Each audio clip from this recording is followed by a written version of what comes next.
DPI episode malam ini, Inter buka musim dengan mengesankan. Kifu pilih tetap rendah hati.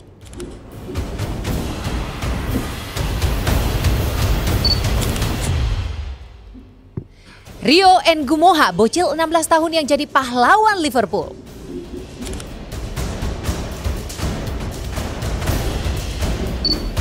MU kena scam. Trisula lini depan hanyalah investasi bodong. Selengkapnya di DPI malam ini.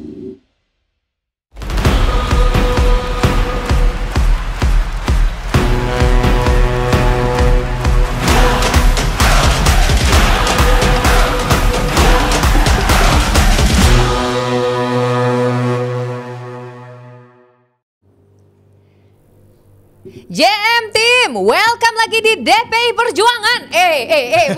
Bukan. Maksudnya DPI malam ini tuh bakal banyak banget membahas mengenai perjuangan para pemain-pemain gitu loh. Maksudnya selalu ya setiap Rabu bersama Evelina Tan pasti jadi fun. Tentu juga bersama dengan geng Rabu aku, Virzi Idris, Rizal Pahlevi, dan pastinya pengembur-ngembur bensin kita ini yang suka bikin heboh, Aldi Bawazir. Halo, let's go. Geng Rabu. Kenapa yang dua situ kayak udah bersih tegang banget? Kenapa nih? Ada jaraknya di sini. Ada jarak yang tak kelihatan tapi sudah cukup sangat-sangat tembok tinggi ada di sana ya. Sudah terlihat dan terasa banget akan ada perdebatan yang huha-hihu banget hari ini ya. Apa banget? Huha-hihu. Kayak kepedesan kepanasan gitu ceritanya ya kan. Newcastle dan Liverpool, apalagi mengenai drama Isak yang udah ngambek-ngambekan pingin ke Liverpool. Newcastle harus menelan juga kekalahan dari Liverpool ya kan. Liverpool yang tadi mau membajak Isak ini ya, tapi jangan kita bahas dulu takutnya jadi panjang dan panas ya kan. Mending kita mau melihat dulu ini pekan pembuka dari Serie A yang sepertinya Inter Milan ini benar-benar hadir dengan poin yang sempurna, permainan yang sempurna juga. Kita akan bahas sama-sama ya nanti dengan dosen kita Aldi Bawazir menjelaskan dua momen gol yang luar biasa, dan ini menegaskan sekali lagi betapa berbahayanya Nerazzurri.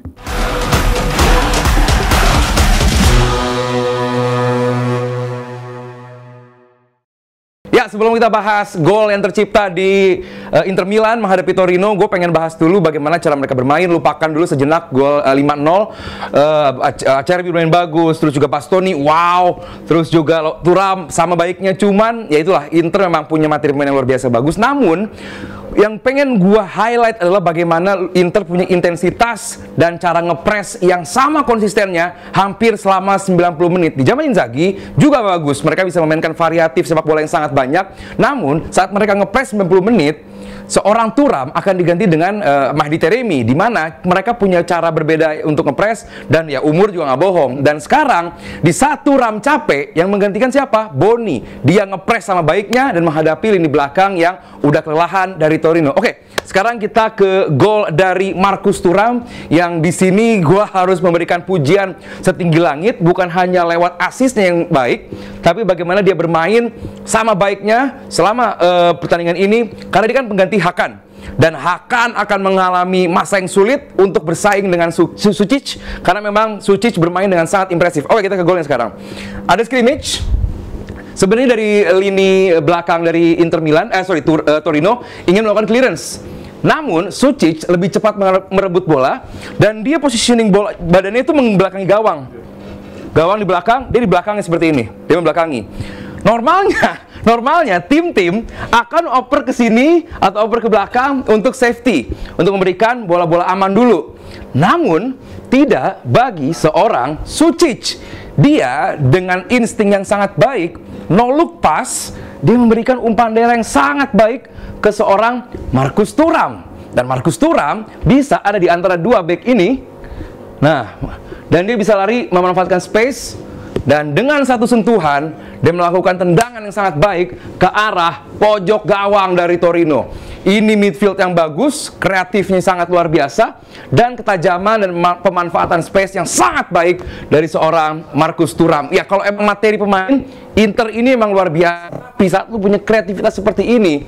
Umur berapa? 21, 22 Sučić? 21. Dari Kroasia ya, Zal ya? Sangat luar biasa, dan pemanfaatan space yang baik juga oleh Marcus Thuram. Jadi memang sangat baik. Dan lu lihat pemain lainnya juga menjaga kelebaran, menjaga deep di midfield. Artinya apa? Memang Inter ini terorganisasi dengan baik dan di saat lini belakang dari Torino terpecah belah. Jadi yang gue bilang tadi di awal, intensitas dan pressing dari Christian Chivu ini sangat luar biasa baik. Itu gol yang pertama. Sekarang kita akan yang kedua. Oke, kita buka gol selanjutnya, berarti yang ini ya. Nah, set. Oke, ini gol kelima berarti. Ini lahir dari proses juga yang sama baiknya. Bukan dari sebuah bola dari bawah build up yang baik, namun ini pemanfaatan saat ada masalah di belakang dari Torino, gagal clearance dari back Torino yang juga lagi-lagi berantakan, mereka all over the place. Lautaro yang juga menciptakan gol di hari itu, memberikan space dan juga memberikan salah satu permainan terbaiknya, umpan cepat. Ini kalau teman-teman bisa lihat beberapa momen sebelumnya, ini lahir dari operan-operan cepat, one touch football dari Inter Milan dan Lautaro Martinez yang bisa menggiring atau membawa back-back lawan ke arah dirinya, menciptakan space yang sangat besar bagi temannya, dan gol kelima. Perfect football dari Inter Milan. Yes, 5-0. Cuman kalau lu inget juga musim lalu Inter memang bagus bikin gol, namun mereka sangat kesulitan untuk menjaga gawangnya untuk clean sheet. Nah, hari ini tidak hanya menciptakan 5 gol, tapi Inter bisa clean sheet. Masih awal, ini masih giornata pertama, tapi gue melihat ada harapan dari I Nerazzurri di musim ini.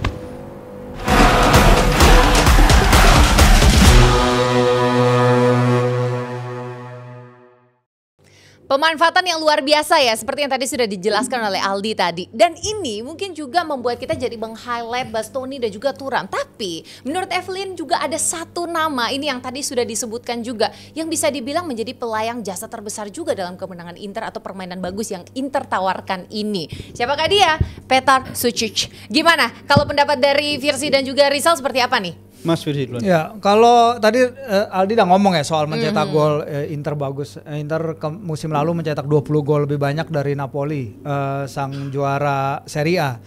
Tapi mereka memang walaupun persaingannya ketat sampai akhir musim kemarin, sampai hingga akhirnya mereka bahkan ada kemungkinan bermain playoff ya untuk pertama kali sejak tahun 1960-an. Tetap saja Inter nggak berhasil. Sebenarnya pertahanannya kalau dibilang jelek banget juga enggak, karena mereka mencetakkan clean sheet kedua terbanyak di Liga 35. Tapi memang Napoli punya jumlah lebih banyak ya, hanya 27 kebobolan, sementara Inter 35. Nah, untuk memulai musim dengan cara yang sama seperti musim lalu, dengan mencetak 5 gol, ini adalah start terbaik Inter sejak 1961 ya, ketika itu mengalahkan Atalanta 6-0.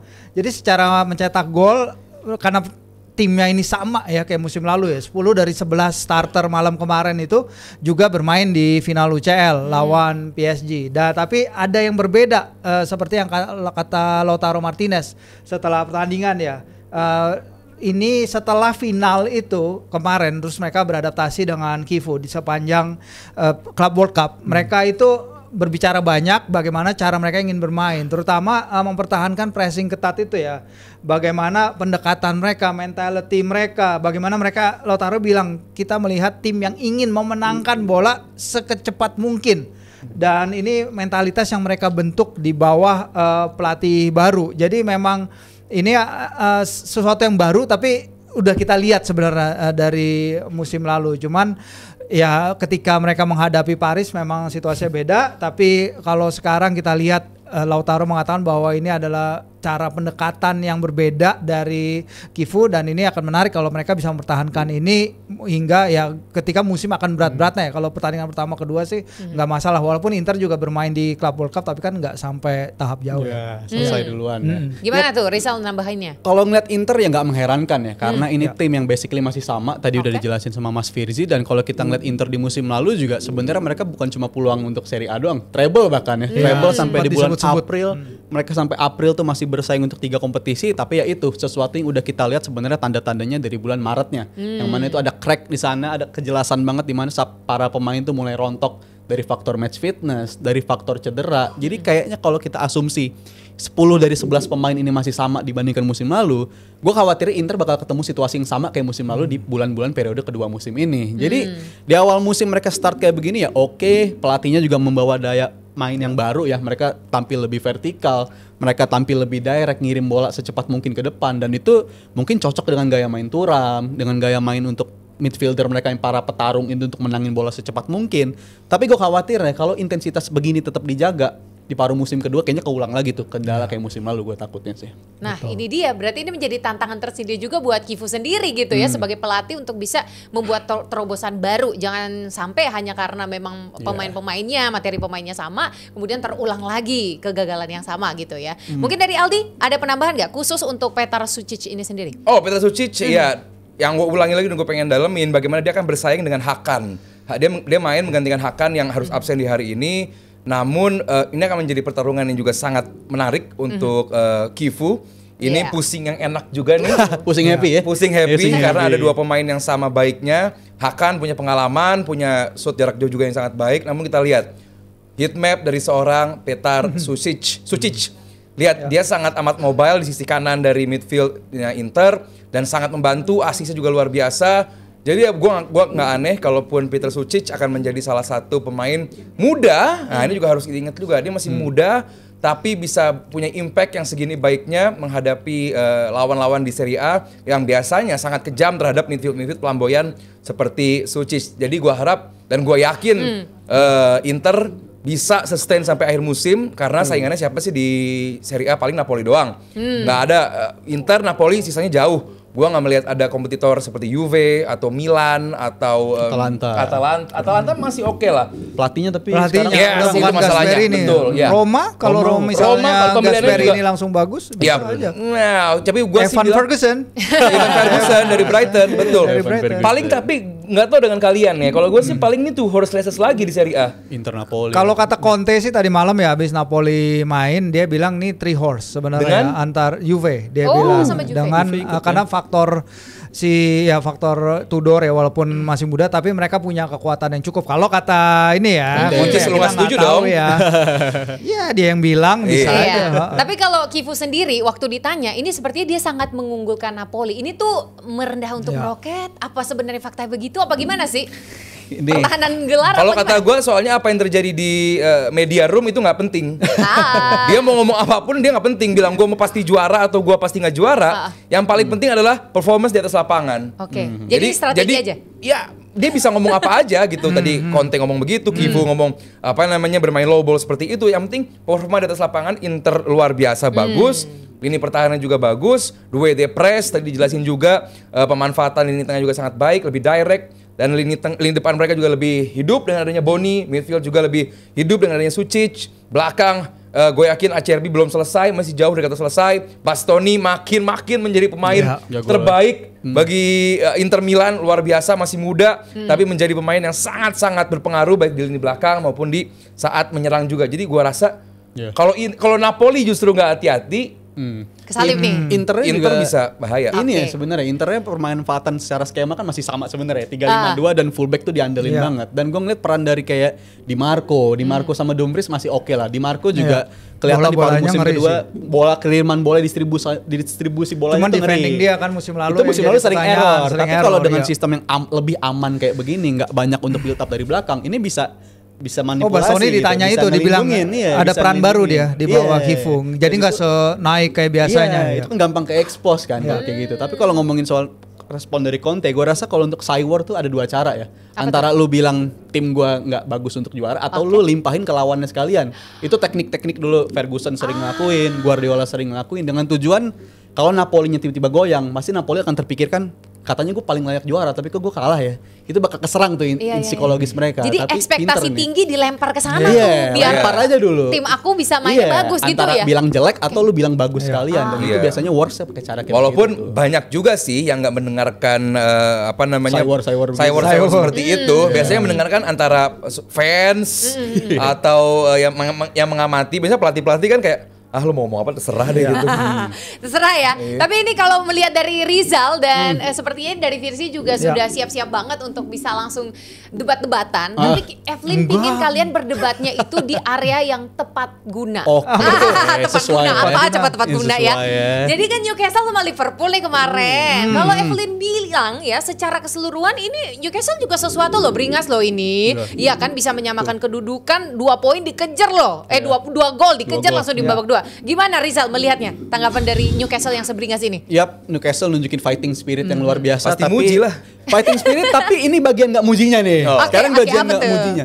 Gimana bisa lu mengharapkan situasi yang bagus dari Liverpool kalau ini aja match mecahin rekor dalam urusan bergulir bola di atas lapangan paling rendah 40%. dalam 15 tahun terakhir. 40% itu 40%. Tapi kalau kita breakdown 40% itu artinya berapa menit? Cuma 36 menit bola itu bergulir di atas lapangan. Jadi untuk pemain macam Salah, pemain macam Wirtz, pemain-pemain teknikal lainnya, ya permainan terbaik mereka nggak akan keluar kalau emang tujuannya Newcastle setiap ada kontak jatuhin diri. Abis itu giliran Liverpool megang bola juga selalu ditabrak. Dan menurut gua kalau lu main senakal itu, mereka layak main dengan 10 orang menurut gua. Karena permainan mereka begitu nakal. Mereka fighting spirit is one thing, tapi permainan nakal itu menurut gua nggak lepas dari permainan mereka dan mereka layak untuk dihukum dengan 10 orang kalau menurut gua. Gitu ya. Tapi dengan 10 orang juga gimana nih? Kan Virsi langsung udah resah gimana? Enggak. Ya kalau emang tackle keras ya udah biasa ya. Newcastle kan mainnya kayak gitu karena ini emang ciri khas tim di bawah Eddie Howe. Semua yang udah main lawan Newcastle udah tahu. Cuman para pemain Newcastle dari bertahun-tahun gua ngikutin nggak ada yang secara directly bertujuan untuk mencederai pemain kecuali Gordon kemarin. Gordon gue juga akui emang bego ya karena dia emang lagi Ini ngaco dia dapat sih. kerjaan Diakui baru. langsung. Iya Ngaco sih. dia punya tanggung jawab baru nih. Dia punya tanggung jawab baru leading the line. Dia tuh selalu kesulitan emang kalau main leading the line.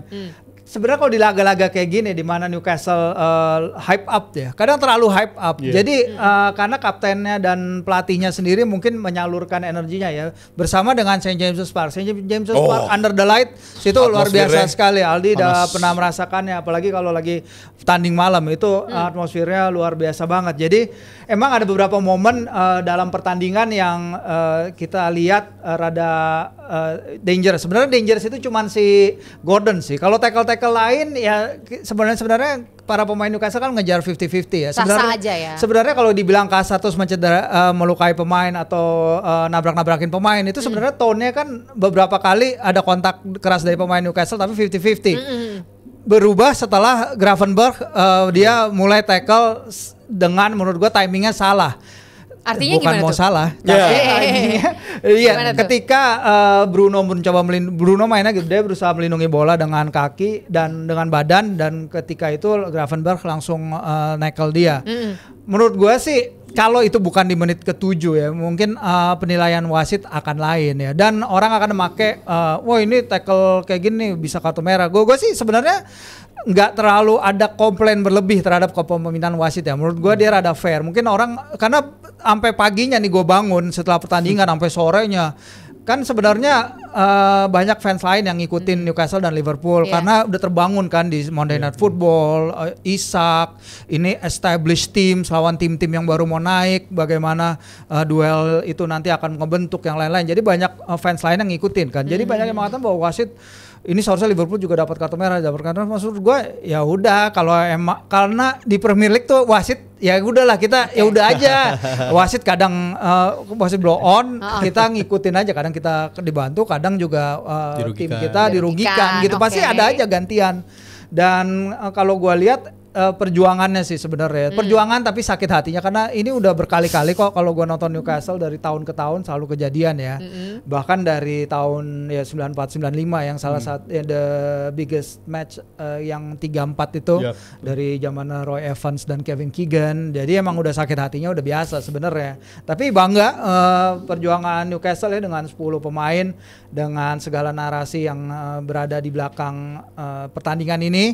Tino Livramento setelah laga bilang kita pertandingan ini nunjukin bahwa ruang ganti ini tetap solid terlepas dari apa yang terjadi ke Isak. This is semua pemain tidak bisa melakukan satu hal sendirian, bahwa mereka yang bermain nunjukin bahwa mereka masih ingin menunjukkan diri dan bersatu untuk menunjukkan bermain melawan laga. Tapi kalau memang hasilnya 2-3 kalah, it's okay. Yang penting udah memberikan perjuangan yang luar biasa malam kemarin. Tapi ini menarik, gara-gara di penjelasannya lagi, artinya kita jadi berpikir apakah memang tadinya ada peluang untuk dapat kartu merah sebenarnya? Yang Coba mana Di, nih? gimana Di? Ya merah lah. Revan Berech. Oh, Ya iyalah. Gimana? Come on. Ada nggak gambarnya? Coba ada nggak gambarnya? Biasanya Coba ada, kita ya. lihat nih. Karena tadi Nggak ada karena Gary nih. Walaupun Ya biasa Gary kan Gary Liverpool. biasa, Gary kan iya, Liverpool. Liverpool. Kaki Oke, nafas nggak usah dibahas. Ini kayak bagian. Sky nempatin si Isak di Iya. bagian merah ya di preview laga. Udah pasti mesti dibahas, cuman ya udahlah itu juga udahlah. double footed juga sama kayak Rafinha kemarin lah. jadi sebenarnya bisa aja tuh kartu merah, cuman Ya. kayaknya kurang seru gitu ya di awal-awal udah kena kartu merah gitu itu ya. biasanya Gak ada Udahlah. peraturan kalau tackle double footed itu terjadi di under 10 minutes, pemain tidak akan dapat kartu Iya, merah. nggak ada. Nggak ada. Nggak Udah. ada. Mungkin nggak ada. Ya emang nggak ada. Tapi Mungkin nggak ada. Tapi Pasti nggak ada. faktanya pernah ada wasit nggak mau ngasih kartu merah di babak pertama, bukan 10 menit. Tanggung jawab kita di sini menjelaskan yang benernya apa. Ada nggak aturannya? Itu Nggak ada kan? nggak ada Kalau aturannya. abis itu mengganggu sense of the. Itu dia Bang Aldi. Justru wasit bisa tahu aturan, tapi kan mereka harus feel the game. Berarti field the game itu merugikan Balik Newcastle. game ya. Bukan merugikan Lah iya dong. Lu sekarang gini, dengan Gravenberch nggak ada kartu Bagi gua merah, itu bukan bentar, merah. sebentar. Dengan kartu dengan kartu merah Gravenberch merugikan Newcastle nggak? Iya. Gue pengen Iya. jawab, merugikan nggak? Merugikan. Iya. Berarti Merugikan. fair apa enggak? Kalau emang nggak pernah red nggak card dijawab. from the very first time, buat apa merugikan atau enggak? Menurut gue nggak red card itu. Nggak red card, miss time tapi nggak red card menurut gue. Miss time itu berarti kan tackle-nya nggak bersih. Oke, Ya tapi berarti kan Iya. jelas segala dong. sesuatunya kelihatan Dia wasit parah nggak lihat gitu. monitor kan? Konate, Wasit nggak lihat Konate monitor. Ya, kalau Konate. Ya udah. Konate ya. mendorong. Konate deh, Konate. Iya. Konate ini gimana kalau Last dari man Rizal loh dia, sendiri? last man standing. Rizal sendiri ngelihat gimana nih? Gue ngerasa kalaupun Duel Konate. nggak ada kontak dari Konate pun tuh pemain nggak bakal dapet sih. Nggak bakal Iya, dapet sayangnya bola ada. Jadi gitu. ada alasan buat wasit ngasih pelanggaran. ke arah sana. Ya, Tapi kalau untuk dihukum careless sebagai sih. red card menurut gua enggak lah. Karena kedua. gini, Dokso. kalau untuk red card enggak, karena gue bisa Dokso bantah pakai contoh ya. Coba, Pakai coba, contoh. coba, kasih Konate contoh dong, pernah valid. ngelakuin hal yang sama Ah. ke Barcola di musim lalu. Bradley Barcola, gue inget waktu itu sama Bang Aldi juga sama Bang Adiani. Itu red card apa enggak? Gue bilang enggak. Gimana bisa lu menghukum orang hanya karena dia lebih kuat dari lo gitu? Dia kuat body charge-nya dan lawan lu jatuh, masa lu mau menghukum dia? Body charge itu Konate body menang. dua. Kalau dorong pakai tangan, apakah body charge? Not enough Iya, lah. not Not enough. enough. Mungkin kalau di situasi lain bisa dihukum, tapi kalau untuk situasi kayak begitu nggak layak untuk dihukum lah menurut gue. Gimana tuh? Kan kita lihatnya yang di depan-depan Iya. layar aja nih yang Udah di last man lapangan. standing terus mendorong pakai kedua tangan. Gue kasus Barcola? Ya, nggak Barcola. Ya udah itu kan udah lewat. Barcola wasit ini lagi, wasit Champions League yang katanya Iya. lebih saklek. Simon Dia nggak kartu Hooper merah juga tuh. Emang wasit mengaco. Simon Iya, Hooper wasit emang ngaco. ngaco. Simon Hooper Cuman kita kan di sini nggak usah ikutan ngaco juga dong. Simon Hooper yang layak ngomong ngaco apa enggak Liverpool. Soalnya gol dia yang Kenapa harus kenapa? Newcastle Arsenal juga dia pernah mimpin. Sahabat. Pernah. Jangan menjadi NPD soal Liverpool yang menjadi semua pusatnya. Tipikal, Enggak? tipikal. Oke, Tipikal, sedikit gue tipikal, bahas laganya iya. ya. Sedikit gue bahas laganya. Oke, gimana? Sama seperti tim lain, 10 laga awal itu nggak penting cara lu main, nggak penting cara lu bertahan, nggak penting cara lu apapun pemilihan pemain. Yang penting lu menang. Sama seperti Liverpool juga. Liverpool yang penting menang. Bagaimana caranya, gimana? Orang bilang iya dengan 10 pemain doang, tapi Liverpool kesulitan. Tapi Liverpool berhasil. Itu yang menjadi highlight dari Liverpool, berhasil menang. Meskipun banyak catatan di belakangnya. Siapa pemain yang bisa menjadi highlight di game kali ini buat gua? Bukan Gravenberch, bukan Van Dijk, bukan siapapun. Tapi Ekitike dan juga Szoboszlai. Ini dua pemain yang buat gua menarik untuk dibahas. Karena Szoboszlai sempat main di bek kanan juga. Terus di akhir-akhir membuat dummy yang begitu baik untuk seorang Rio. Rio juga di situasi tim lu 2-2 away ke St. James's Park. Ini please. Buat yang belum tahu, jangan sepelekan Newcastle. St. James's Park itu salah satu stadion dengan atmosfer terbaik. Apalagi lu bermain di Senin pagi, di mana orang-orang pekerja itu nggak lagi liburan. Jadi bener-bener abis kantor, abis itu lu ke pub, abis dari pub langsung ke situ. Jadi ini bener-bener rame dan bener-bener tekanan kepada lawan itu sulit. Rio umur 16 tahun dengan tekanan untuk memberikan winning goal dalam situasi seperti itu, even kalau sampai dia pun gagal, orang bakal ngerti. Ya. Kalaupun sampai Rio gagal, orang bakal ngerti. Maklum. 16 tahun. Yes. Mungkin debut Debut juga, dan pencetak sejarah. menghadapi Newcastle yang menyeramkan di stadion yang menyeramkan, tapi dia slot the ball dengan tenang. Siapa namanya Pope benar-benar nggak bisa ngapa-ngapain di situasi seperti itu. Dia menyelesaikan dengan tenang. Itu yang membuat gua Rio ini menjadi pahlawan, gue setuju, di St. James's Park karena nggak mudah. Liverpool mungkin ini salah satu performance terburuk mereka under Arne Slot, tapi itu nggak penting. Karena menang. Yang penting menang. 3 poin. Ya, Yang bulat poinnya gua dibawa pulang. sorot sebenarnya emang hasil dapat ya. Tapi hasil dapat ketika lo bermain baik, bermain buruk itu sustainable apa enggak? Cuman itu aja for the whole of the season. Bisa nggak terus-terusan bermain buruk dapat poin, bermain buruk dapat poin? Kalau mereka bisa, no problem. Kalau mereka terus-terusan nyetak gol ya kayak zamannya Kevin Keegan dulu Entertainers, mereka nyetak gol tapi kebobolan ya nggak apa-apa, tetap aja kan. Tapi at the end of the day biasanya kalau kita ngomongin who won the championship, the team with the best defense won the championship biasanya gitu. 1-0 to the Arsenal zaman dulu. Nah kita akan lihat ke depannya apakah ada adjustment lagi, apakah potensi kedatangan Gehi bikin tim jadi lebih solid. Coba sih, kalau misalnya Anthony Gordon gak mandi lebih cepat, kira-kira permainan akan berubah nggak? Ya berubah lah, iya. Tuh, gimana? Ya pasti, ya gue nggak bilang menang Newcastle, tapi sepanjang pertandingan itu ya Newcastle walaupun 10 versus 11 saja nyiptain angka ekspektasi gol lebih banyak, outshot Liverpool, bahkan dari golnya Ekitike sampai golnya Rio itu mereka Liverpool nggak nyatetin shot on goal ya. Jadi si Pop ini juga mungkin, gue nggak tahu. Iya XG-nya jauh dan kalau dibagi babak per babak juga Newcastle unggul dua-duanya. Cuman emang ya that's the risk, that's football. Mungkin Gordon ngerasain tekanan juga apa padahal lawan tim yang dia bela ya waktu kecil ya. Keluarganya bela juga, big chances lebih banyak.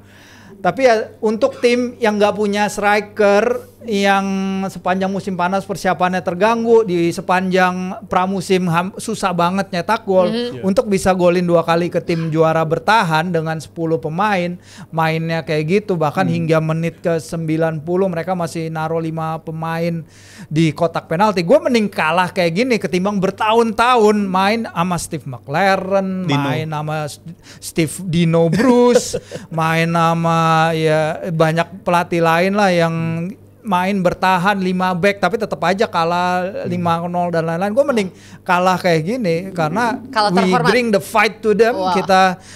Kita kalah tapi itu dia terhormat. Dan Liverpool sendiri emang dari segi pertahanan agak rapuh ya. Di mana 3 pertandingan terakhir ya, karena masih awal. Lawan Palace unggul. Lu punya wingback semua cuy. Ini faktornya nih. Lawan Palace unggul kekejar. Lawan Bournemouth unggul kekejar. Kemarin lawan Newcastle juga 2 gol lagi unggul kekejar. Tapi menurut gue faktor wingbacknya itu kan karena berganti juga ya. Dibanding musim lalu backline Liverpool dari 4 Robertson, Konate, Van Dijk dan itu kan Trent udah bertahun-tahun juga ya. Udah bertahun-tahun, 7 tahun mereka main bareng, tiba-tiba fullback lu ganti secara bersamaan di waktu yang sama. Menurut gue penyesuaian adaptasinya juga Van Dijk sulit. decline enggak menurut lo? Masih oke sih menurut gue. Itu tipe game yang kalau nggak ada Van Dijk menurut gue kalah tuh tipe game Madrid kemarin. jangankan wingbacknya, setimnya itu 4-4 belum pernah main bareng loh.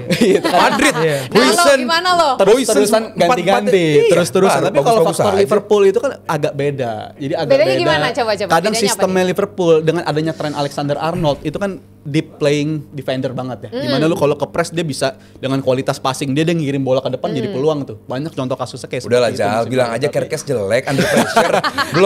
belum levelnya Liverpool. Ya kalau level ini butuh penyesuaian. Iya, belum level Liverpool. Dan ditambah faktor ini underperformnya Konate menurut gua. Konate lagi underperform banget, jadi faktor yang paling on perform cuma Van Dijk doang. Tapi selain itu 2 wingbacknya masih penyesuaian dan Konate-nya lagi underperform. Jadi menurut gue masalah lini belakang Liverpool kenapa kelihatan rapuh belakangan ya karena faktor-faktor itu. Tapi optimis kan menghadapi Arsenal menang. Optimis itu yang penting. Anfield soalnya. Itu.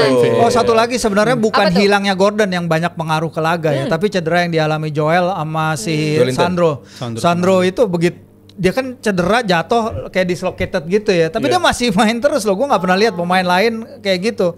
Dimana lu kayak udah tangan lu udah nempel ke badan terus masih dia berusaha lari. Nah menurut gue itu kehilangan yang lebih besar daripada si Anthony di depan ya. Karena balance Newcastle itu lebih banyak bertumpu kepada Tonali lini tengah 3 itu ketimbang satu pemain di depan. Tapi itu bijak nggak sebenarnya? Apa lebih baik sebenarnya diganti aja? Emang diganti akhirnya kan eventually, tapi dia sempat main 10 menit kayak gitu. Dan lini tengah yang menjadi kekuatan Newcastle juga di Wembley ketika main di Carabao ya, yang kita ngangkat trofi. Menang. Di highlight Gak apa-apa, mending menang. Ya, baik. Kenapa langsung kedua kameranya? Kenapa? Lo kan Ada yang juara mau juga disampaikan? Emirates Cup. Enggak. Tiap tahun kan langganan juara Emirates Cup.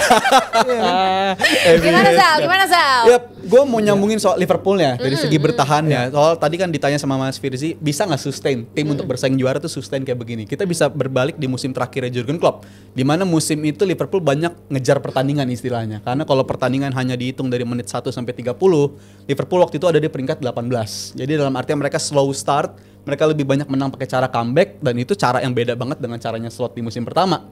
Mereka lebih banyak menang dengan cara yang unggul duluan, pertahanin keunggulan dan bisa. Dan menurut gue di musim ini jangan sampai terus-terusan menangnya kayak begini lah. Karena gue bukan pakai mazhab yang kalau lu golin lebih banyak you still win the game. Gue nggak pakai mazhab itu. Karena kalau untuk juara gue pakai mazhab Sir Alex Ferguson. Attack wins you games, defensive wins you title. Jadi menurut gue pertahanan tuh jauh lebih penting. Walaupun sekarang Liverpool, walaupun kayak rapuh game ini statusnya tim terbanyak golin kan, 7 golin sampai sekarang. Tapi ini menurut gue nggak sustain kalau caranya kayak begini. Kalau secara angka kebobolan ya, Liverpool tuh udah kebobolan 4 gol dari 2 pertandingan. Itu jumlah hampir 10% total musim lalu. Karena 34 laga awal mereka musim lalu itu hanya kebobolan 32 gol. 34 awal. Iya, 30 lagi beres dong. Juara soalnya. Enggak, 30 musim lalu. Iya, 34 udah juara soalnya. Iya, karena udah juara. Udah lepas, nah, setelah juara mereka lepas jadi lebih banyak kebobolan. 9 dari 4 laga, 9 gol dari 4 laga terakhir. Itu mereka kebobolan.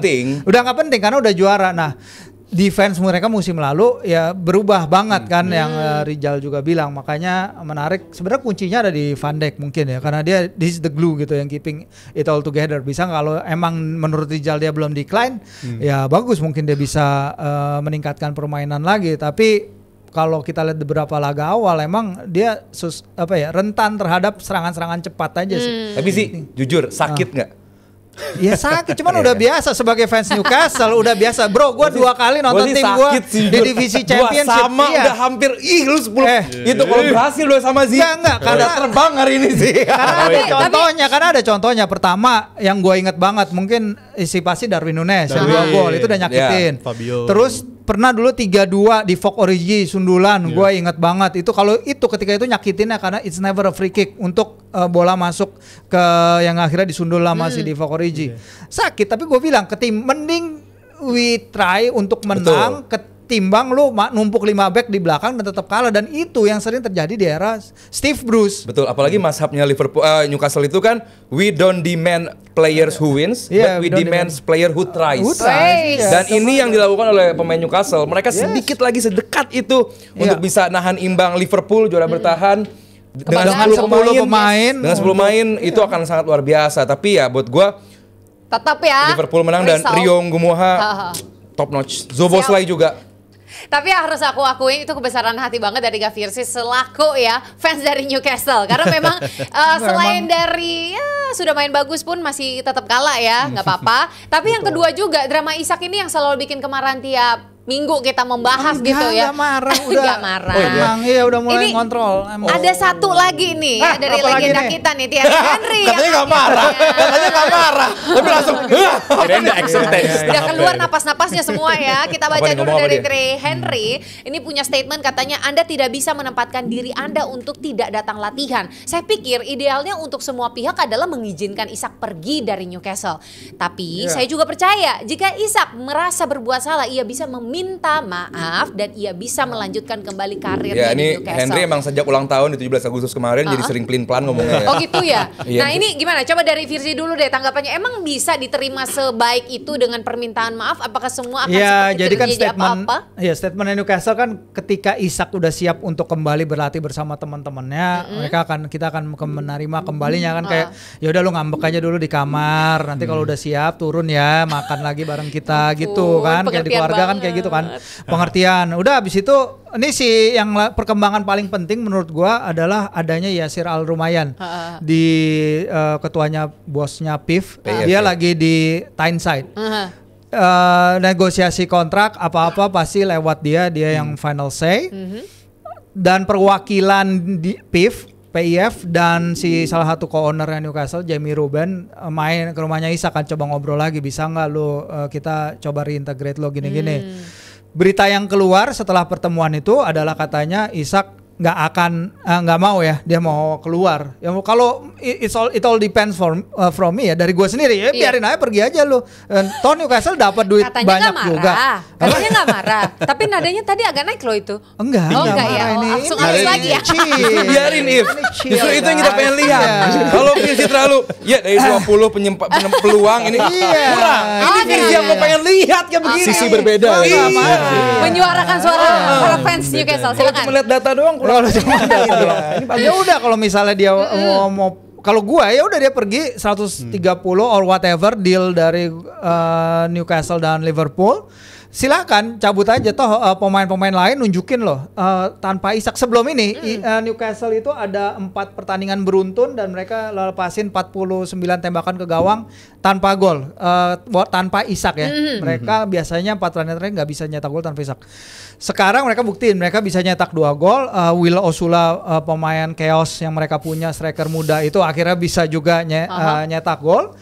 Nah, kalau emang udah kayak gini ya tim udah bisa move on. Dan ketika dia didatengin ke rumahnya sama Jamie Ruben, dan gua harus akui Ruben ini pengusaha properti ya, dia mungkin nggak punya sentuhan personal sebagus ketika Amanda Stevely sama Medad Godosi suaminya masih di klub. Jadi negosiasi nggak jalan nih. Ya udah kalau nggak jalan ya udah cabut aja, masih ada waktu di bursa transfer. Tapi ini ya Newcastle kelihatan udah nawar ke Strand Larsen ya, striker dari Wolves. Ini menunjukkan mereka sebenarnya punya uang di bank untuk datengin striker baru gitu. Dan gue sih ngebacanya kalau mereka udah bisa nawar pemain lain dalam artian pengganti Isak, kayaknya mereka udah persiapan live after Isak juga nih. Dan kalau ngomongin Strand Larsen itu live after Callum Wilson. Iya dong. Isaknya belum ada ya. Isaknya belum ada. Cuma 60 itu pun ditolak sama Wolf. 55. Enggak, mereka tahu Wolf itu pinginnya 60, nawar 55. Gue juga nggak ngerti nih, sama kayak yang gue marah sama kayak Liverpool. Free Strand Larsen. Iya, gue marah. Nah, kalau itu pure bisnis. Iya. Lu punya harga segitu, gua tawar segini, wajar. Nggak pakai cara lu nggak mau ikut latihan. Iya, benar. Itu nggak dilihat sama Ongri apa gimana? Nah, Ongri kan ini bukan sekedar nih pemain pengen cabut ditahan sama klub. Bukan. Kalau kita ulangi lagi. Ini lagi-lagi bukan Newcastle nahan pemain. Iya. Newcastle juga lagi BU, perlu uang dari Isak, perlu dari PSR-nya juga dia sedikit cruising deket-deket batas. Tapi kan caranya si Isak ini yang salah, yang attitude-nya gitu kan. Lu punya kontrak nih. Ya kan, lu main ya buat kita, lu perform ya buat kita ya. Kita mau pre-season ke Asia Tenggara. Lu ikut ya. Ini enggak. Kagak. Lu ke mantan tim lu dimintain untuk promo baju baru, mau datang juga. Gak mau juga. Ya kan, tiba-tiba sekarang ngambek terus pengen ganti tim. Kalau Ongri kan bilang, ya Isak ditahan karena dia pemain bagus. Coba pemain jelek yang mau cabut, pasti dilepas sama pelatihnya. Ya iyalah. Iya. Nah, ngapain nahan pemain jelek? Hoylund. Kalau ada nawar yang dilepas ke sama MU, dilepas. Kalau Hoylundnya mau stay, Garnacho masih kontrak gak? Masih kontrak. Ya udah stay. Iya, stay. Nggak apa-apa tuh begitu. Iya, sekarang ada yang nawar nggak? Gue ngeliatnya Ongri itu ngebahas soal moral-moral juga tuh. Kalau pemainnya nggak perform ke klub disuruh pergi, tapi giliran pemainnya perform ditahan-tahan. Disuruh pergi ini kan dijual kan? Dijual. Ya berarti bisnis dong. Sebenarnya kan banyak kasus ya. Kayak contoh Gyökeres untuk maksa pindah ke Arsenal kan juga ngambil cara. Nih bener ya Gyökeres ya. Minggu lalu Nketiah. Minggu lalu Nketiah. Nketiah sekarang. Soalnya kayaknya lebih relate ke Gyökeres. Iya betul. Ini baru perbandingan lu benar sekarang kali ini. Jangan campur adukan masalah moral dengan bisnis. Oke. Itu beda. Yang terjadi dengan Isak ini udah bukan ke arah bisnis, cuman cara dia mengembalikan kebanggaan, kepercayaan klub yang gue sih nggak begitu nonton Isak di Sociedad ya. Tapi gue rasa banyak orang yang nonton Isak di Newcastle. Jadi luar biasa banget performanya dan gimana sih fans Newcastle ini benar-benar ke dia tuh benar-benar banner tuh cuman kayaknya kesian sama pemain lain tuh nggak kayak yang dapat sorotan tuh Isak lagi gitu. Nah, cara lu mengembalikan kepercayaan fans, orang yang percaya sama lu, kok begini caranya? Ini yang buat gue salah gitu. Lu pengen cabut, lagi-lagi gue ulang, lu pengen cabut, lu tawarkan transfer request, lu lupakan bonus, lu lupakan apapun, lu berangkat. Royalty bonus lu lupakan, lu berangkat. Dengan lu datang ke Sociedad, lu menolak untuk ke Asia Tenggara, lu menolak ketemu Adidas. Kayak Eze aja. Eze kan udah dari berapa minggu kan dia mau pergi dari Palace kan. Udah gitu tapi sama Tottenham kan, pertama Tottenham, terus habis itu nggak tahu transfernya nggak ditutup-tutup, akhirnya Arsenal masuk. Tapi in the meantime dia tetap main, dia tetap profesional. Begitu juga dengan Gehi tetap main dengan Crystal Palace dan akan pindah juga. Nah, ini masalahnya dulu transfer window ditutup sebelum musim bergulir. Tepat untuk menghindari hal-hal kayak gini. Sekarang kejadian kayak gini 2-3 pekan. Ya kalau gue sih berpegang teguh ke pernyataannya Isak ya. Apa tuh? Ya kalau si Gehi atau si Eze mungkin dia nggak ada janji verbal di musim lalu kalau dia bakal pindah nggak akan dilarang-larang. Tapi kalau Isak kan bilang dari musim lalu kalau dia udah mau pindah dari Newcastle, walaupun lagi-lagi pasti pembelaannya orangnya udah nggak ada di Newcastle, tapi hal itu udah terucap gitu. Tapi kontraknya masih ada. Kontrak masih ada tapi udah terucap kalau ini. Kalau janji sama orang sama tertera dalam kontrak itu lebih kuat yang mana? Ya, coba sekarang lu dijanjiin Rijal sebenarnya. Sekarang dijanjiin sama klub, oke lu kita coba yang janjiin udah nggak ada ya. Terus akhirnya datang orang baru nih.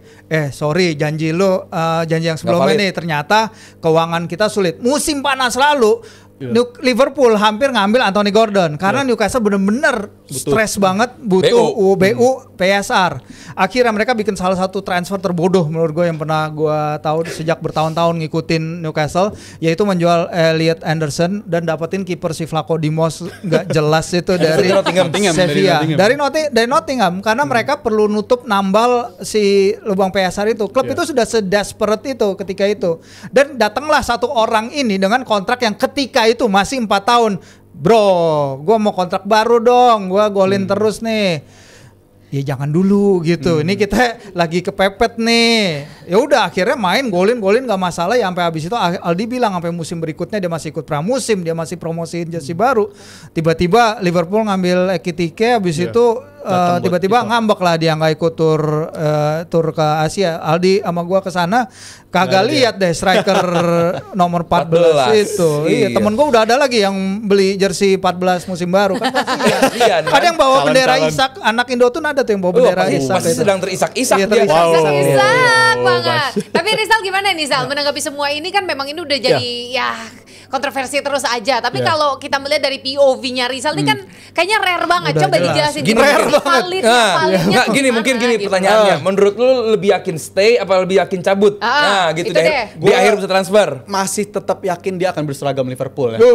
Di sekarang nih? Iya. Oke. Mungkin nih episode Rabu terakhir kita bahas Isak pindahnya kemana. Karena minggu depan mungkin dia udah berseragam baru tuh. Karena minggu depan udah tutup. Tanggal berapa sih? Tanggal 1 Senin. Konsisten sejak awal ya. Berubah karena ya kalau konteksnya kayak tadi ya lu menggagalkan mimpi seseorang tuh menurut gua agak kejam juga sih. Bukan, menggagalkan lagi moral kompas lu bermasalah. Itu kejam. Moral kompas lu bermasalah di sini. Itu kejam menurut gua karena ini enggak datang lagi menurut gua tawaran kayak begini. Atau kalau emang dia musim ini stay, enggak bakalan datang lagi tawaran. Musim depan datang lagi Liverpool dengan harga yang lebih murah. Kejam sih. Kejam tuh enggak dibayar. Itu kejam juga. Ini Isak masih belum didenda loh sama Newcastle. Mungkin nanti akan ada hukuman mungkin. Ya harus ada hukuman dong. Melanggar ketentuan kontrak ada hukuman. Kalau Liverpool udah mau pemain biasanya dan mau ditebus dengan harga mahal, biasanya itu akan jadi seperti Declan Rice dan Jude Bellingham ya. Itu waktu itu nggak sesuai budgetnya. Kalau untuk nebus bisa-bisa aja sebenarnya. Oke, Isak masuk nih ke Liverpool. Apakah Alisson akan keluar digantikan dengan Mamardashvili? Kalau untuk posisi penjaga gawang menurut gua kalau untuk Alisson masih jadi pilihan utama sih ya. Masih Tapi tetap kalau ya? untuk Nggak ada rumor juga Mamardashvili kan? untuk cup games mungkin. Untuk cup games masih cocok karena kan biasanya Liverpool musim lalu pun gitu. Kalau untuk cup games main ini Kelleher, tapi kalau untuk sekarang punya Mamardashvili, gue rasa itu upgrade yang sangat jauh ketimbang Kelleher sih. Jadi, Mamardashvili di bench. di bench dan untuk cup games Carabao dan FA ataupun Champions League sekalipun. Itu Alisson sama itu baiknya, Liv. Sama. Sama baiknya itu dua kiper luar biasa. Iya. Apalagi di turnamen internasional juga bagus banget Mamardashvili. Georgia. Jadi ya ini memang disiapkan untuk menggantikan Alisson di masa depan. Iya, Gitu. betul Tapi sih. kalau sekarang, gue nggak tahu juga mungkin Mamardashvili bakal dipinjemin ke tim lain juga. Enggak kayaknya. Enggak, Soalnya Alisson nggak ada pengganti. kan, Alisson maksudnya. rekam jejak Nomor cederanya 2. agak mengkhawatirkan Iya, sebenarnya untuk seorang penjaga gawang. Jadi Iya Alisson sih. tetap tapi punya kiper nomor 2 kualitasnya kayak Mamar. Menurut gua nyaman Bagus sih. ya. Pusing happy. Dan Kalau ya Mamar. semoga Mamar Al-Khatiri. memang Pusing kalau happy. nanti pun jadi Mamar datang ke Liverpool ini udah bisa jadi. Udah Udah jadi dari Liverpool bisa musim lalu. bisa memberikan memang performa yang terbaik juga. Karena memang kalau kita melihat ini ada nih pemain-pemain bagus yang pas ditransfer kok jadi pertanyaan kayak Gyökeres, tapi Gyökeres mah udah membuktikan ya. Iya Tuh, dong. kemarin Gue masuk. langsung shock tadi If langsung Masa ngomong. disambung lagi? Gyökeres Enggak lagi. dong. Aman dia, aman dia. Kalau itu kan udah menang. Tapi yang memang jadi pertanyaan dan orang-orang jadi mempertanyakan terus adalah trisulanya MU ini apa kabar? Sesko Kyunha ya kan dan juga Bumo. Wow. Coba gimana nih dari siapa? Aldi dulu dah. Udah Aldi paling dulu resah lah. nih. Gimana? Jadi Iya. melihat mereka Teori ini gue sebenarnya terbukti. Memang Mbeumo ini bukan karakter pemain yang dibutuhkan oleh seorang United. Amorim Justru United jadi gitu. mubazir dong dibelinya. Penyesalan apa gimana nih? Bisnis. Oke. Kadang-kadang investasi itu berhasil, kadang-kadang belum berhasil. Kita belum tahu apakah Amorim akan tetap dengan menggunakan 2 Nero number 10 atau bakal merubah menjadi 4-2-3-1 atau 4-3-3. Ini masih banyak waktu untuk United untuk melakukan adjustment. Nanti malam juga dia akan tanding menghadapi Grimsby atau besok gue lupa di Carabao.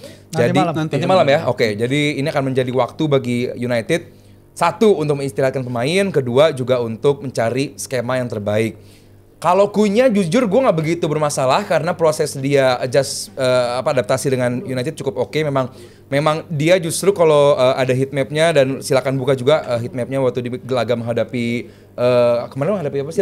Fulham. Menghadapi Fulham itu dia justru sebagai striker tapi lebih sering beroperasi di lini kedua gitu ya daripada di operasi di final third. Ini memang ditunjukkan memang dia selama di Wolverhampton lebih pemain yang lebih sangat aktif untuk menciptakan peluang. Sementara Sesko ya masih juga gue bilang nggak fair kalau kita nilai sebagai pembelian atau investasi bodong. Dia masih terlalu menit bermainnya juga masih belum banyak, belum jadi starter Masih juga kan? adjusting. Belum. Ya, kemarin masih Adjusting jelas, 35 masih menit ya. adjust. Ini pemain yang dari awal dari musim lalu pun gue bilang ini kayaknya. Kenapa lu bilang nggak cocok? Satu dia overweight. Masa sih? Overweight. Masa? Bandingnya waktu di Brentford. Nggak Lebih tahu besar gua. badannya. Emang Kedua iya? juga dia link up dengan perubahan. midfield, dengan para back nggak kelihatan. Dia adalah pemain yang Dia cocoknya individual. dikasih bola space. Carrier. Nyerang kan, bola Nyerang. carrying kan. Iya. Nah di MU so far belum. Loh, tapi kan dia berapa kali emang dapat bola dribbling, jadi sering banget mereka individual action ya, Yeah. walaupun emang bagus. Kan masalahnya mereka bertiga didatengin berapa 200 million 210. untuk 210 Sama untuk kayak Arsenal. membenahi lini tengah lini depan yang musim lalu hanya mencetak 44 gol ya. Itu jumlah terburuk sejak mereka degradasi tahun 1971-73 ya. Tapi 2 pertandingan musim ini mereka hanya dapat 1 gol, itu pun dari gol Setis. bunuh diri ya. Dari Masih 2 gol pekan. bunuh diri. Ya masih 2 pekan Santai. tentu. Dan mereka bertiga nih musim lalu Sesko, Kunya, Mbeumo mencetak 48 gol ya. Mereka bertiga aja di Premier League dan Bundesliga. Sementara ya tadi Man United hanya mencetak 44 gol. Jadi tentu expectation-nya mereka hit the ground running. Apalagi si Amorim selalu bilang kan, sejak dia pertama datang dia selalu bilang, gue nggak pernah cukup waktu latihan bersama para pemain gue. Nah kebanyakan mereka ini ya. kebanyakan karena mereka tanding terus Liga Eropa, Liga Eropa, Liga Eropa, Liga Piala Liga, terus Piala FA. Nah sekarang mereka akan bermain tanpa European football untuk pertama kalinya dalam 10 tahun. Jadi on paper si Amorim akan bisa mengidentify lebih banyak masalah yang menimpa timnya ini. Mungkin juga bukan masalahnya murni di lini depan, karena kalau kita lihat one of the problem sekarang, pemain terbaiknya sekarang jadi problem kalau menurut gua, Bruno Fernandes. Bruno ketika dia bermain sebagai number 10, kalau dia nggak track back ke belakang, it's okay. Tapi kalau dia sekarang main sebagai pivot, salah satu dari 2 pivot, dan dia nggak track back seperti yang ketika terjadi ke golnya si Iesar, itu juga itu akan menjadi problem karena itu he's the man, itu tanggung jawab dia nggak bisa lagi ngeliat ke kanan ke kiri, kok nggak ada yang ngikutin nih pemain ini, karena it should be him, itu seharusnya dia. Di lain sisi partnernya dia Casemiro kayaknya nggak akan balik lagi ke performa dia mungkin tapi getting better musim ini. Iya enggak. Mendingan paruh musim kedua sebenarnya musim lalu juga udah mulai mendingan. Iya tapi bukan Casemiro yang kita tahu dan Man United butuh musim itu. lalu yang kelihatan lebih gede badannya sekarang sih Ugarte juga. Wah, parah. Ayo lu harus push, harus nunjukin diri si Ugarte ini. Jadi problemnya bukan necessarily ada di depan, tapi bagaimana struktur di tengah itu mendukung depan. Udah gitu Diogo Dalot, pemain kesukaannya Aldi, Bawazir. Musim lalu. Sekarang sadar. Sekarang sadar. Itu juga tetaplah hanya menjadi Diogo Dalot gitu. Dan dengan memakai Mason Mount di depan, menurut gua ya apapun yang terjadi dengan adaptasinya Sesko ya harus dipercepat karena Mason Mount nih he's not center forward gitu. Nggak bisa nunggu ya. Sebenarnya dari trio Trisula ini gue sih masih berharap banyak sama Kunya ataupun Mbemo masih bisa lah mereka berdua. Tapi kalau Sesko lagi-lagi gue udah dari episode perdana di musim ini gue udah bilang nih ada red flagnya nih sebenarnya. Apa tuh? Karena lu kan bawain spesifik. Bundesliga tuh gimana? itu dia red flagnya. Di musim perdana dia itu dia nyetak 14 gol di musim perdana dia. Tapi 13 diantaranya itu dalam kotak penalti semua. Itu menurut gue jadi tantangan tersendiri. Kalau sering terjadi match lawan Fulham, which is MU banyak banget kejadian game-game kayak begitu di musim lalu, ini akan terus-menerusan sulit mencetak gol dia. Nggak akan ada jawaban kalau nggak ada kenapa supply kalau bola dia kesana. mencetak 13 gol di dalam kotak terus akan kesulitan. Kalau MU-nya nggak bisa nyiptain peluang kayak lawan Fulham, menurut gue itu bakal kejadian terus menurut gue Artinya hal-hal masih kayak tapi begitu. mereka peluang nyiptain aja gitu nunggu kan? 1,53 XG. Jadi 2 pertandingan terakhir ya lawan Arsenal 1,52 angka Dari ekspektasi Arsenal gol, tinggi. 1,63 ekspektasi gol lawan Fulham, tentu dibantu dengan penalti ya. Berarti Di mereka lebih tinggi dibandingin XG-nya Newcastle dan Liverpool ya? Karena Betul. faktor penalti. Berarti Kalau- XG-nya MU itu lebih tinggi dibandingin kalau Liverpool. XG penalti kan nilainya 0,87. Iya, tinggi. Iya, kebantu jadi itu. tinggi efek dari 32 tembakan ke gawang dari 2 pertandingan itu dan kan? hanya 1 gol bunuh diri. Ya enggak ya oke. pencipta ya kalau tergantung lu Masih pengen lihat lihatnya. sisi positif dari MU gitu. Secara Kesian.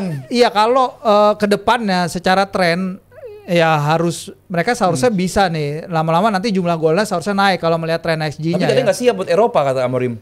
Dia yang ngomong diri Iya lagi. dia ngomong sendiri lagi. Terus Iya, mau benar siap sih. apa lagi? Arsenal 210 juta dapat berapa pemain itu? Iya. Dan Amorim sendiri gue gue ngerasa fans United juga banyak banget ini ya. Pendulum swing lah ya. Nah, apalagi ada lagi. Begini nih, lagi. ibaratnya begini nih. Oh. Minggu lalu dia optimis banget. Ini jarang-jarang nih MU main kayak begini. Mainnya kalaupun waktu lawan Arsenal, biasanya kan MU main bagus sekalipun, MU menang sekalipun tuh mainnya jelek. Tapi lawan Arsenal tuh main bagus tapi kalah tuh jarang banget MU main kayak begitu. Kalau terhormat balik Kalau lagi. terhormat kita Oke. punya rasa optimis kayaknya MU musim ini beda. Akhirnya Amorim dapat pre-season yang ideal, tapi nyatanya pas lawan Fulham kejadian lagi kayak pertandingan-pertandingan di musim lalu gitu. Gue khawatirnya jadi bertanya-tanya nih, apakah ini semua yang dilakuin untuk Amorim itu worth it untuk MU? Dengan main posisi 3-4-1-2 terus atau 3-4-2-1 terus, worth it gak untuk dilakukan? Apalagi sekarang udah ada kabar pemain-pemain mudanya seperti Maino juga bakal di-offload. Habis itu si Garnacho Tapi gue kata Mas Aryo nggak masalah 3-4-3-nya. tapi worth it gak untuk ngelakuin itu terus kalau hasilnya begini? Gue mulai khawatir tuh. Gue mulai khawatir. Coba nih misalnya nih MU begini, backnya biasa si Yoro, Dorgu, terus Yoro sama Delih. Sekarang Amat yang di posisi paling kanan ya kalau yang Back kanannya Dalo Dalo, atau Amat biasanya sekarang. Ugarte atau Maino dan juga si Casemiro. Terus Bruno Fernandes, Kunya, Bemo, Sesko. Lebih simpel gak sih? Tapi ini Idealnya jadi gitu. pertanyaan juga. Kobe Maino sekarang kayaknya hubungan lagi nggak baik nih sama Ruben Ya disuruh compete sama Bruno Fernandes gimana bos? Iya karena lu pemain muda dengan turun ngambil posisinya dia. Iya. Tapi kan mereka perlu rotation ya, rotationnya walaupun sekarang nggak ada Europe sih, itu aja yang bedanya. Mungkin nanti malam. Kalau sampai nanti malam Maino nggak main, ya, Nah. kalau sampai nanti malam Maino nggak main, Berarti nanti jelas. Grimsby jelas. Jelas apa? Lebih Cabut baik pergi. dong, cabut lah Bijak sekarang. aja untuk pergi. Lah iya sekarang gini. Loan lah. Gua inget musim lalu ada gambar atau ada foto yang bagus banget. Gue bukan fans MU, cuma gue Oke. liat gambar ini sangat menyentuh. Ada poster perayaan gol, Garnacho, Højlund dan si Kobe Maino, pemain muda MU. Wah ini kayak masa depan MU di sini nih. Sorry to say, where are they now? Di mana mereka semua sekarang? Højlund hampir di offload, Maino ada info untuk di offload juga. Garnacho udah malah pengen ke Chelsea. Salahnya siapa? Bukan salah pemainnya buat gue sekarang. Salah manajemennya, salah pelatihnya. Karena seperti Rashford bilang, terlalu gampang ada perubahan identity tim, ada banyak perubahan struktur tim. Ini membuat pemain sulit untuk mengerti apa yang dipengenin sama klub. Ini 3 talenta, Garnacho, terus juga Maino dan juga si Højlund. Ini sebenarnya 3 talenta, bukan 3 talenta jelek ya Zal ya. Ini 3 talenta yang bagus, cuman jatuhnya gue bilang disia-siakan. Kalau sampai Maino cabut, ini rugi buat MU karena di tim kayak Palace, di tim kayak Nottingham, di tim kayak bahkan City pun bisa menggunakan seorang Maino bakal lebih jauh. Kalau lebih baik. Rugi secara kualitas mungkin rugi, tapi kalau kita ngeliat konteks finansial ya, pemain-pemain akademi gini bakal nguntungin banget nih. Karena keuntungannya full bakal buat United semua kan kalau ngejual pemain akademi begini. Jadi mereka akan sehat banget, apalagi Garnacho kan juga hasil binaan mereka. Jadi bakal sehat banget dari segi finansial. Tapi gue khawatir kalau makin banyak yang di offload kayak begini, makin banyak pemain-pemain kayak gini. Gue kalau ditanya apakah Amorim akan ngubah sistem, gue yakin jawabannya nggak akan ngubah lah. Karena rekam jejak dia di Sporting juga, bahkan bukan cuma tim utamanya Sporting, tim akademi pun juga dituntut mainnya dengan sistem 3-4-1-2 atau 3-4-2-1 kayak begitu. Jadi kalau untuk sistem permainan, Amorim bakal begini terus. Tapi apakah worth it ngelakuin hal kayak begini terus-menerus? Menurut gue bahaya untuk identitas MU-nya sendiri. Bahaya untuk MU-nya ya? Berarti ini kalau dirujuk-rujukin ujung-ujungnya adalah di Ruben Amorimnya sebenarnya. Gimana? Kalau dari Virsi menanggapi bagaimana, Virsi? Ya Amorim kita tahu ya, benar kata Rizal, dia keras orangnya, dan kalau dia nggak ketemu cara sama Maino, gue cuma mikir kayak untuk lapis aja sih. Jadi di 3 pemain itu kan seharusnya mengisi 2 posisi tengah ya. Dia ada siapa lagi? Tuh tengah. Kolimor Collier ya, kecuali gue apal pemain akademi MU banget. Jangan, waduh jangan dong. Ada UNITED. Bisa di. Ya tinggal bagaimana tanpa European football, jadi artinya nggak perlu terlalu banyak pemain juga, dan seharusnya kalau rotasi yang tadinya dibutuhkan untuk di Liga Eropa, kalau mereka bisa gaspol di Premier League, dan seharusnya mereka bisa gaspol di Premier League, Ruben Amorim seharusnya udah nggak ada alasan lagi ya. Siapapun pemain yang dia pilih itu harusnya dengan investasi segitu besar, seharusnya emang udah dia bisa naik minimal ke peringkat 6. Kata gue dipecat Amorim. Kenapa? Kata gue dipecat Amorim. Akhir musim, tengah musim apa? Tengah musim. Kalau ini terus-menerus terjadi, dan kayaknya bakal terus-menerus permainannya kayak begini. Tapi itu prediksi dari Aldi. Kalau dari Virsi dan Rizal gimana nih? Gak bisa ngangkat tim Amorim. Kasih full 1 musim penuh ini untuk masih dikasih 1 musim penuh. Kalau Virsi gimana? Masih 1 musim penuh. Soalnya dia nggak bisa lebih jelek dari musim lalu kan? Nggak mungkin sejelek. Nggak mungkin lebih jelek dari musim lalu. Pasti bisa sama. Seharusnya bisa sama jeleknya. Ya sama dong. Gue ngebelain MU dikit ya. Untuk lawan Fulham sendiri, ya emang itu permainannya buruk di babak kedua. Tapi kayaknya ini bakal jadi poin yang disyukuri deh. Ini unpopular, tapi gue rasa 1 poin dari kandang Fulham tuh bisa untuk disyukuri. Karena kita jadi tahu hal apa yang harus diimprove. Fulham yang nggak bisa. Dan Fulham nggak menang. Musim lalu siapa yang bisa menang 3 poin dengan nyaman di kandang Fulham? Arsenal pun seri, Liverpool kalah di sana, habis itu Chelsea juga kesulitan di sana walaupun menang, tapi ini kandang yang emang beberapa tahun terakhir Marco Silva dengan Fulham itu tim yang improve banget. Jadi untuk MU bawa pulang 1 poin dengan performa di babak kedua kayak lawan Fulham kemarin, itu ada positif. Nah ini Rizal pengen dipuji, karena Liverpool berhasil menang di St James's Park. Musim lalu City nggak bisa, Arsenal nggak bisa, ya kan? St James's Park pengen dipuji juga dia. Tapi MU itu poin yang di akhir musim mungkin akan disyukuri bagi fans MU walaupun permainannya karena hampir kalah juga. Karena hampir kalah, itu menurut gue harus disyukuri 1 poin. Oke lah, baiklah. Jadi itu sebuah hikmah di antara kegelisahan hati yang kayaknya udah lawan Grimsby menang dong, pasti dong. Harusnya. Jadi kemenangan pertama MU nanti malam ya. Semangat kawan-kawan United. Let's go. Semangat juang. Semoga memang bisa memberikan minimal tidak sejelek musim lalu ya. Jadi bisa di atas itu. Nah, ini juga yang menarik sebelum kita menutupi gitu ya. Kita punya acara yang sungguh seru di hari ini. Ini ada kabar dari Tom Haye yang akhirnya ke Persib. Boleh nggak satu statement dari para pundit nih? Mulai dari yang paling ujung dulu. Silakan Virsi Idris. Satu statement. Kita kan udah tahu ya, emang pemain-pemain diaspora itu dari awal beberapa pingin bermain di sini ya, istilahnya ditarik juga sama PSSI ke sini. Dia akan bermain bagi Persib yang identitasnya juga akan baru karena mereka melepas 16 pemain kemarin, 16 pemain baru, masih struggling sekarang, kelihatan banget. Ya, semoga dengan apa yang Tom bisa bawa, karena kita nonton banyak ya pertandingannya Almer City musim lalu, dia sebenarnya masih oke lah, masih cukup bagus. Cuman for whatever reason akhirnya dia nggak memilih lanjut ke liga di luar ya, entah nggak ada tawaran atau seperti apa, tapi dia bermain di Persib. Setidaknya dia datang ke tim back to back champions, dia akan merasakan atmosfer ACL 2 dan menurut gue ya let's start dan bersemoga dia bisa mengangkat liga ya. Jadi jangan sampai Tom yang turun liga, levelnya, tapi Tom mengangkat level liga kita. Iya.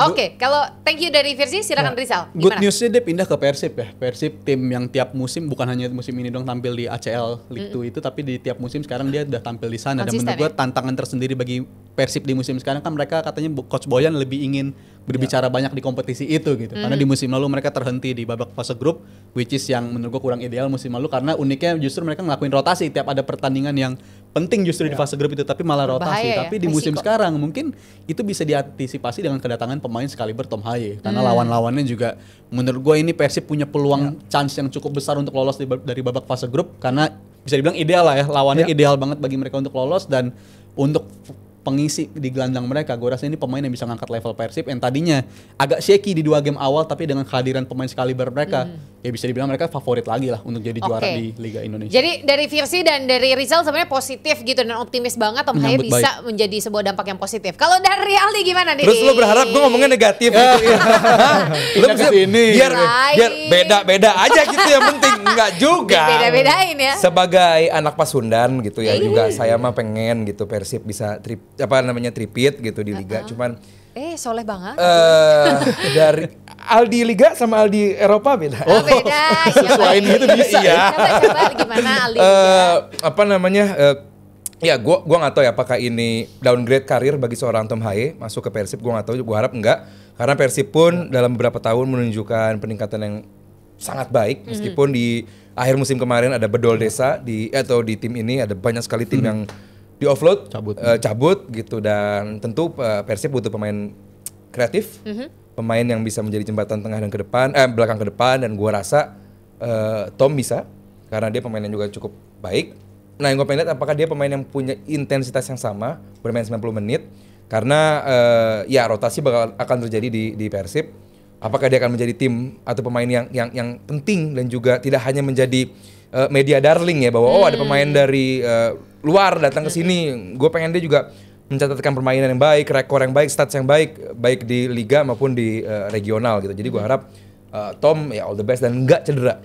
Alright. Oke, itu catatan yang sangat penting sekali. Kita mendoakan yang terbaik pastinya untuk Tom Haye supaya bisa memberikan performa terbaiknya di Persib. Nah, buat kalian semua nih JM Team yang punya harapan-harapan juga buat Tom Haye, boleh kalian komen-komen juga ya. Dan terima kasih juga buat semuanya yang sudah nyawer-nyawer hari ini. Kita jadi makin semangat ya kan untuk terus menanti setiap Rabu kita ketemu di DPI. Akhir kata Evelyn Nathan dan kita semua para punit yang ada di sini mengucapkan terima kasih dan sampai jumpa lagi di DPI Rabu depan. United! Hey!